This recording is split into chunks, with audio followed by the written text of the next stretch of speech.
Good morning বন্ধুরা, welcome to Neelish blog. চলে এসেছি একটা নতুন ভিডিও নিয়ে। আজকে মাঘ মাসের শুক্লা পঞ্চমী, সরস্বতী পুজো, আর সাথে 23শে জানুয়ারিও, মানে নেতাজি সুভাষচন্দ্র বসুর জন্মদিন, সরস্বতী পুজো দুটোই একসাথে পড়েছে।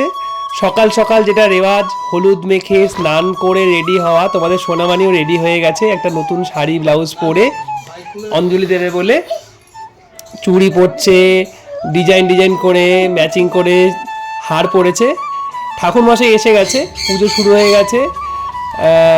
অনেক কচি কাচারা সবাই মিলে এসছে, অঞ্জলি দেওয়া হবে এখানে।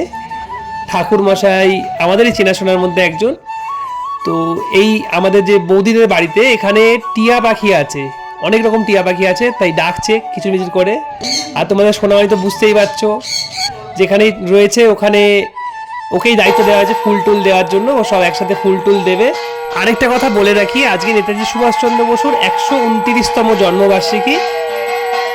ঠাকুরমশাই অঞ্জলি দেওয়া হবে বলে ঠাকুরমশাই সবাইকে উঠে দাঁড়াতে বলেছেন। আর তোমাদের সোনামানি সকলকে ফুল দিচ্ছে, খুবই মিষ্টি লাগছে। ও এগুলো ভালোবাসে আর কি। অঞ্জলি দেওয়া হয়ে যাওয়ার পরে আমরা আস্তে আস্তে নিচে নেমে আসলাম। মা, তোমাদের দিদিভাই, আমি, তোমাদের সোনামানি সকলে।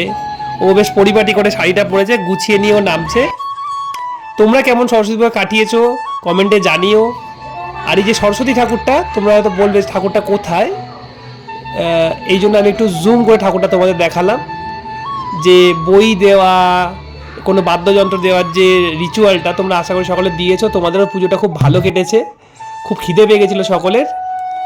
ভিডিওটি ভালো লাগলে একটা লাইক করে দিও, আর নতুন আছে চ্যানেলটি সাবস্ক্রাইব করে দিও।